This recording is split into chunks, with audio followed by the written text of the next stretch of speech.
think you can hear me now, can't you? All right, yeah. We'll be up in just a moment.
Welcome to the afternoon constitutional. Thank you for letting us be of service to you. I hope you are enjoying our theme music, which I'm not sure what it's actually called. I call it compensating for something.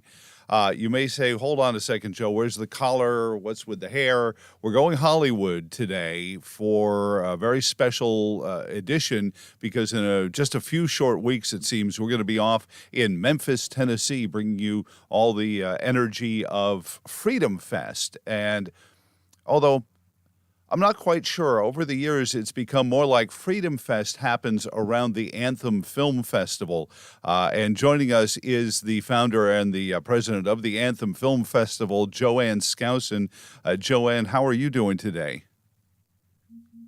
I'm sure you're talking. You sound really animated. I have no idea what you just said. I'm sorry. There we go. There we are. You didn't know what I meant. Yeah, it's not a worry at all.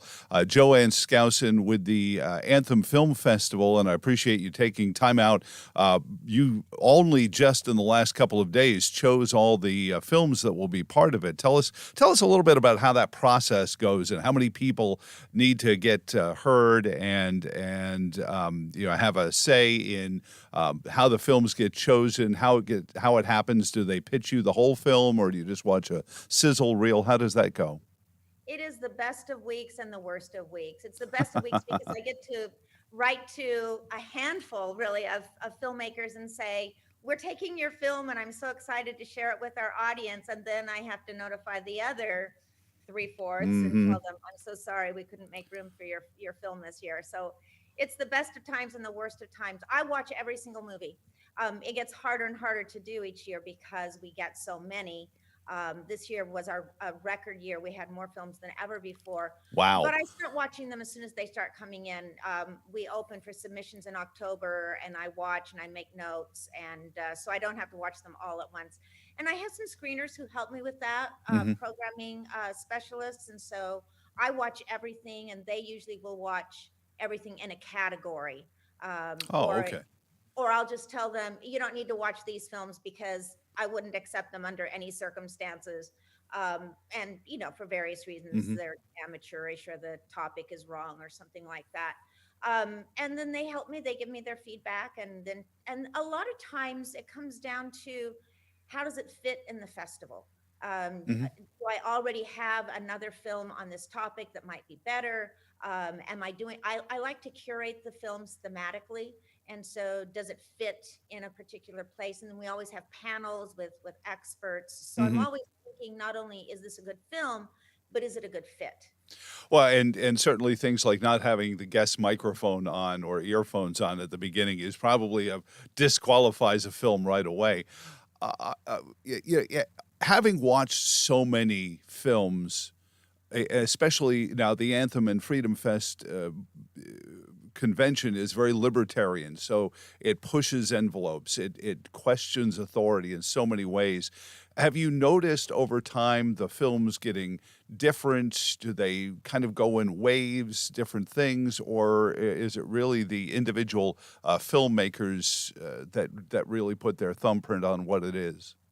They are very topical, and I have noticed that the themes have changed over the years. My theme is choice and individuality, choice, and Mm, accountability. I want films about individuals, about self-reliance, about getting things done for yourself. But we're not always about anti-government, although, that's part of it. But a lot of times it's just innovation, entrepreneurship, school choice has been a really hot topic oh, sure. recently, and of course, the unintended consequences of the pandemic lockdown. I have two Mhm. really good films. I had several films that touched on that topic, and I chose two that I thought were the best. One is Everyone is Welcome. It's about a bar in Washington, D.C., where he was being forced to check everybody's COVID vaccination cards before they could come in. And he said, "Look, that's not my job. That's the government job. It's not my job to do your job." And it, beyond the theme of it, it's just so beautifully made. And the I have a feature length called Follow the Science, and it's very well done. Lots of experts, lots of statistics, but also with great heart. There's a story in that film about a man who had kidney disease, and all he needed was dialysis, and he ends up dying Oh my because gosh. his family can't come in to advocate for him. They're all concerned about COVID. They don't understand this man isn't here for COVID. Hmm. He's here for kidney disease. So it has heart, it has science, it has legal issues. So yeah, we get a lot of the themes do change over the years depending on what's hot in politics at the time. And that the film about the bar is really compelling to me. I can't wait to be there, and hopefully I'm not overscheduled to the point where I can't see it because that is really a theme here in the Commonwealth of Virginia, where right from the onset, our governor announced that he was going to use his alcoholic beverage control enforcement unit and the Virginia Department of Health because he didn't have a constitutional authority to tell you to keep your business closed, but he could take away your permits if you didn't comply. And so we've had an awful lot of cases with that in Virginia. There's a woman in this movie who owns it's not just about the one person, and Mhm. she owned a restaurant, and I say owned because she ended up having to close it. She complied with everything, and there's this one scene where her restaurant is closed after she has set up all of the outdoor seating and the tables and the canopies and everything, and right next to it is a movie shoot that has an identical setup, and it's open because it's a movie shoot, and she's closed because Oh, she's a restaurant. And they're I identical situations, so it was not about health.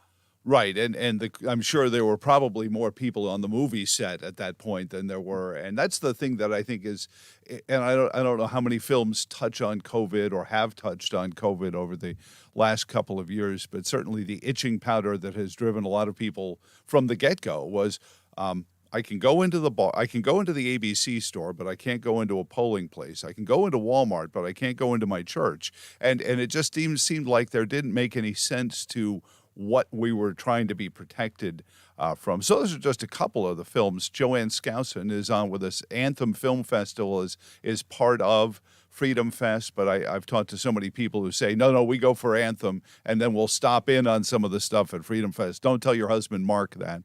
I Um, know he doesn't understand why people would go to a movie when they can hear a speaker. I don't understand why people would go hear a speaker when they can see a movie. yeah, And I do have some people who are in the audience for every single film. It's great. yeah. No, I remember one particular year they were looking for Stephen Moore. He was part of a panel, and he was actually in one of the screenings of the movie, and they had to get him out. And so what other films? Those two. How many total are there? I guess 30 films this year. 30. 30, and I think about 8 of them are feature length and the others are shorts. Mhm. One film I'm really excited about is called The Exiles. It's produced by Steven Soderbergh. Wow. Um, yeah, yeah, I'm excited about that. Not directed by, but produced by. Hmm. And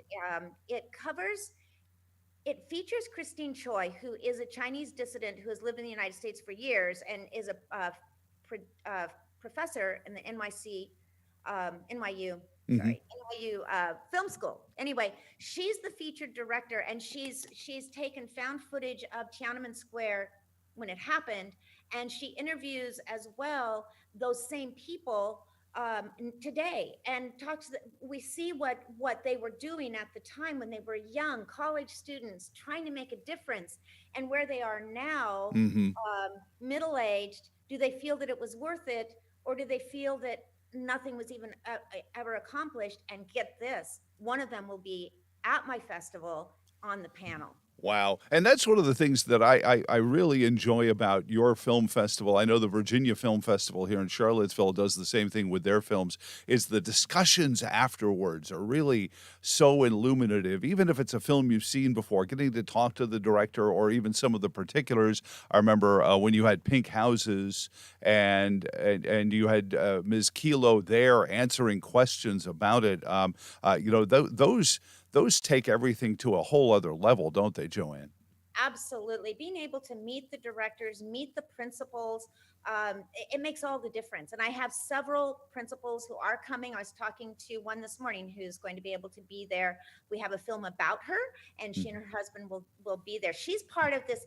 One of the groupings I'm so excited about this year, because it is such an important issue, is the importance of fathers and what happens when fathers are absent. So I have Oh. an entire session, 3 hours, I think, of short films focused on this issue. It starts with The Broken Boys of Kenosha. The director, Rob Mons, discovered an amazing connection between all of the principals. Jacob Blake, Hmm. the young man who was shot by the police, and Kyle Rittenhouse, the young man who was there to try and work as a first aid guy and ends up being chased and Hmm. shooting 2 people. And one of those principals, all 3 of them had absent fathers, which is It's not to yeah. say that single mothers can't do a good job, but that's a pretty dynamic Hmm. connection. And I have Dan Slepian of Dateline NBC, who has made a career out of doing stories on people who've been wrongfully convicted. He will be there on that panel to talk about that connection, because what he has noticed is that when a man is incarcerated, it's not just the man, it's his whole family, Sure. and his children suffer. So I have about 6 films about fathers and fatherhood, and some of them are in praise of fathers, some of them are what happens if Mhm. you don't have a father, and one of them is about Troy Kotzer, who won the Oscar for Best Supporting Actor 2 years ago with his film Coda. He's deaf, and Hmm. his film is about his connection with his father, who helped him through that and encouraged him and became a hero. So, and then I have a couple of films that are about foster families. Michael Sure. Orr of The Blind Side. Michael Orr is the person The Blind Side was made about. You know, the Oh yeah, football player. he's going to be there, and he's going to be talking in that panel about being adopted and his relationship with Hmm. his adoptive mother and father. He's also going to be on another panel talking about what it's like to have a movie made about you. I have a film that is based on a true story, and so Sure. he's going to talk about what happens and what's true and what's not. Well, and Joanne Skousen on with us. And I should tell you, get tickets, freedomfest.com. Memphis, Tennessee this year is going to be amazing. At the risk of sounding like the 45th, it's going to be great. It's the best ever. But hey, I grew up in Queens as well. We all talk like that. But you talk about fatherhood, and I saw some scary statistics that we went prior to the beginning of the Great Society in the mid '60s. 70% of families were full nuclear families. That number is down to 30% now, and it really leaves so many holes. But it's good that you're talking about foster family, because fatherhood isn't just a biological thing as well. If you have a bad biological father, you can find a father figure somewhere. You can't just you don't have to just shrug and say, "Oh, I guess I lost the lottery." Yeah. No, you can find I always say I didn't meet my father till I was 30 years old. It's the man my mother married after she divorced my father. Mhm. And he was just a wonderful, wonderful grandfather to my children, a wonderful friend to me. And I never called him my stepfather. He never called me a stepfather, even though I was 30 when we met. Right. So yeah, but you need that in your life. And I feel like, and John Papola of Emergent Order has a whole channel now dedicated to films about fathers and father-child relationships, and he'll be there on our panel as well. So So it's going to be so a good session. so Joanne, were there any surprises? You said you got you have 30 films. You must have received hundreds. Were there any ones that when you first saw it, you said, "Oh, this one's not going to make it," but then after seeing it, it changed your mind, or maybe multiples of those? I do, and I that's one reason I really enjoy having the screeners to help me make those decisions. Sometimes um, I know for myself there's certain topics I don't enjoy, and that's when I go to my screeners and say, I'm not a good judge on this one. Tell me what you think. Hmm. Sometimes it's because I love every film about that topic, and sometimes it's just not one that appeals to me as much. Sure. So the screeners are helpful. I will tell you this. This is a bit of a teaser. My opening night film, I can't even tell you the name of it yet because we have to be careful about how we position it when we announce it. Hmm. But that one blew me away. Not only because it's so well made, but because when we reveal the backstory on it, the fact that I got this film is so exciting. And I wish I could tell you, but we just started making our announcements, so I can't do that yet. Sure. But stay tuned and come to our opening night film, 8 o'clock Wednesday, July 12th. Is having it in Memphis add a whole flavor to it? I know that for many years, Freedom Fest was in Las Vegas, and then the Dakotas. But does bringing it to a place that's so connected to the arts, and I think some of the folks are looking at some of the posters from previous winners and previous films in the Anthem Film Festival. But does a town that's so connected to the arts like Memphis add a whole different vibe to the film festival? I absolutely think so. I think it's going to be dynamic. One of the things that I think we did in South Dakota and we'll be able to do here in Memphis is um, when people come in early to go on our tours, we have a tour on Tuesday to Graceland and Beale Street and so forth. You make friends. So you might be coming and maybe you've never been to Freedom Fest before, or Hmm. and you're thinking, I'll just be kind of walking around on my own. But if you go on one of those tours, you have 60 friends before it even starts. And Great. you're going to places like Graceland, and we're going to have Elvis is going to be in the bus. He might not be in the building, but he's going to be in the bus. I knew he was somewhere. Yeah, so that's going to be fun too. And yeah, you go out after and you go down to Beale Street, enjoy the music, and I think there is an exciting vibe. Certainly in South Dakota, it was probably the most dynamic, energetic Hmm. Freedomfest that we've had. Part of that was because of all that pent up desire to be with people after the COVID lockdown. Sure. But another part of it was we were in a place that so many people said, I've always wanted to go to South Dakota, but I didn't really have a reason to go. And then they had their reason, and we all had a blast there. So, give us a couple other, teasers. Are there films that we've heard of already that are going to be part of Anthem, or are these all things that we're just going to have our eyes opened for when we get to Memphis? I don't think you've seen any of these films. These are all brand new. In fact, one of my filmmakers said it's not quite ready yet. He still wants to do the plagiarizing, and I said that's okay. We won't be downloading for screening. You've got some time. So these are festival films. They're brand new. Um, and sometimes I'll ask for a film that has been out on streaming or something. But this time I had so many fabulous brand Hmm. new films. I don't have room for something that's known. Something else that's kind of exciting. I have Paul Gay, who is the writer of Liar Liar, Hmm. and he has a new short comedy out, and it's fun, and it has a strong message about communism.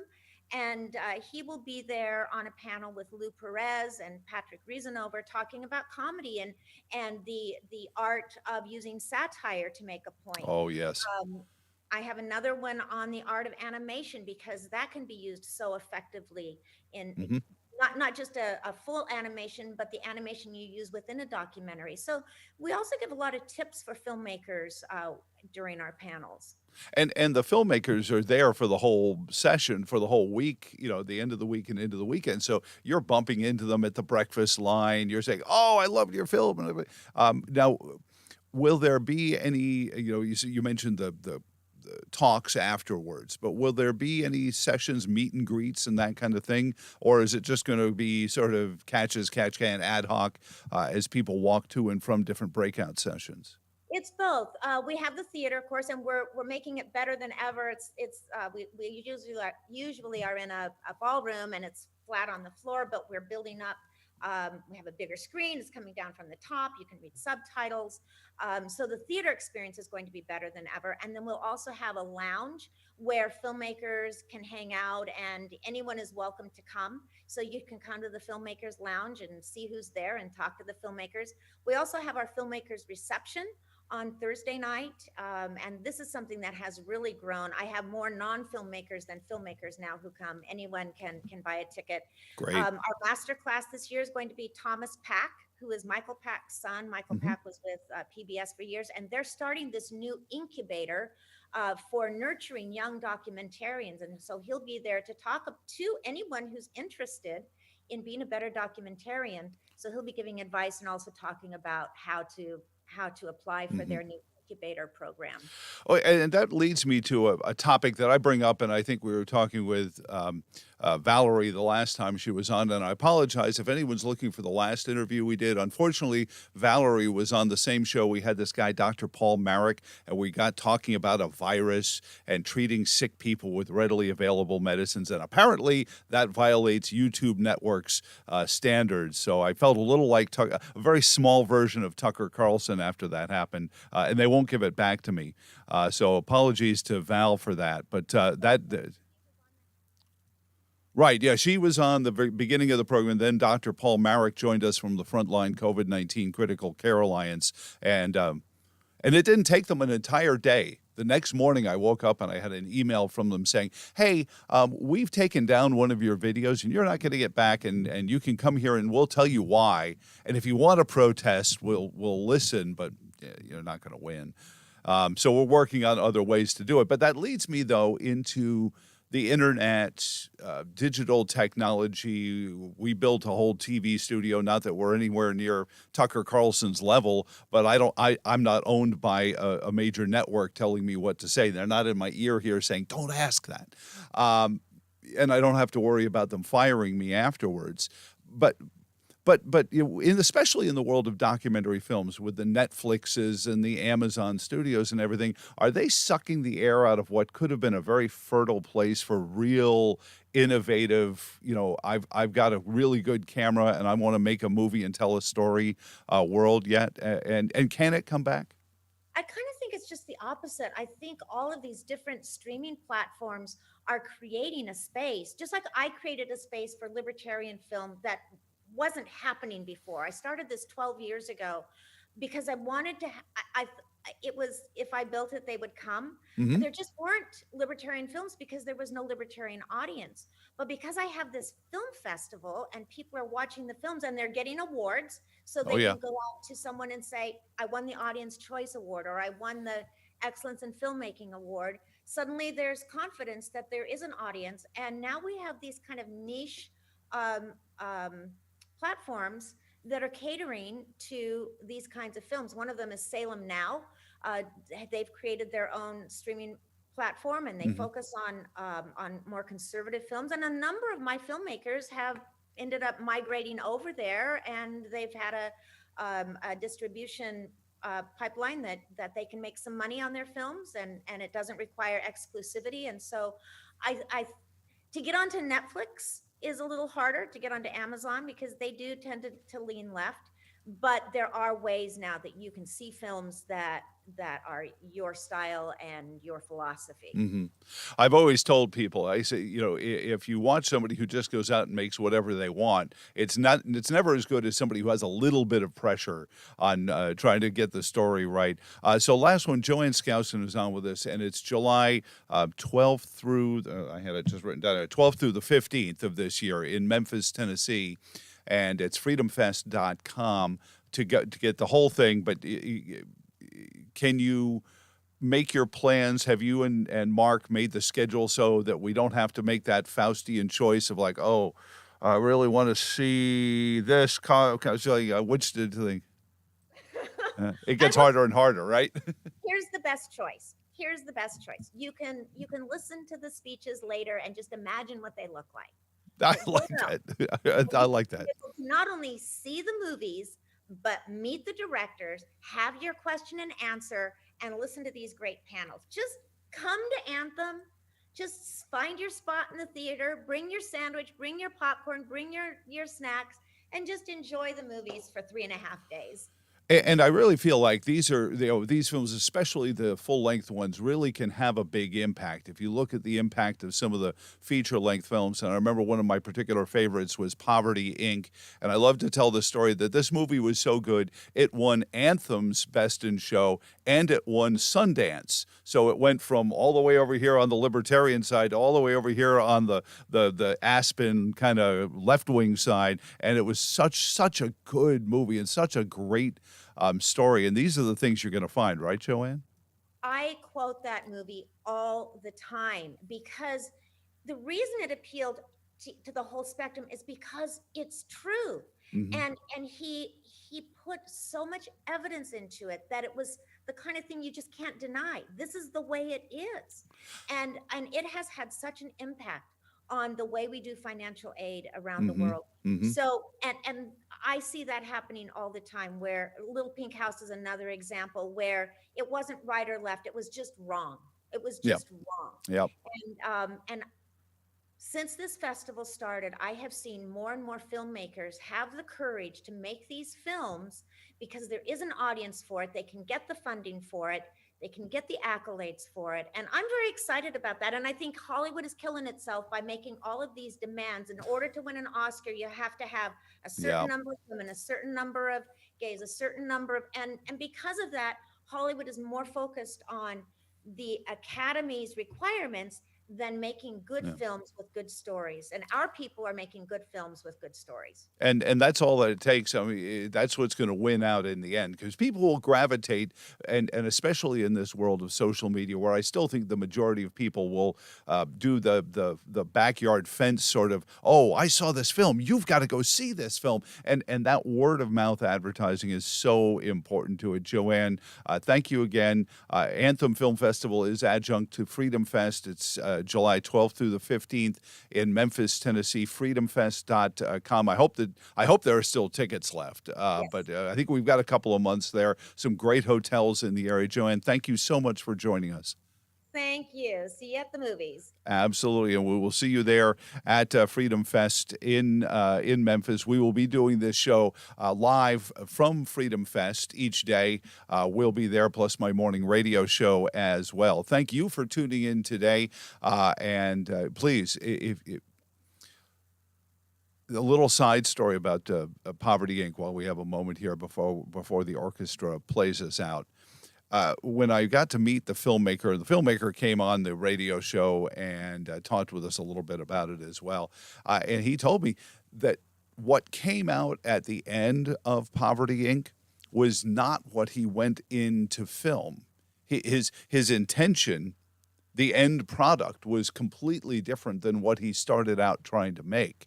And that was what I thought was one of the neat things about the film, is that the filmmaker was changed when he started seeing what he was filming and getting the content and running into people who were actually trying to help people lift themselves up out of abject poverty, only to have the aid industry get in the way of it. So if you want a taste of the kind of films that you'll see at the Anthem Film Festival and you've never been there before, go to Poverty Inc. I think it's on Amazon Prime. It may be on Netflix as well, but just Google search it. But thanks again. Have a wonderful, wonderful weekend, and we will convene again Monday at 3 here for the Constitutional, and of course on the radio at Seville 107.5 and 1260 WCHV on Monday morning at 5. So until any or all of the above, so long, and thanks for all the fish.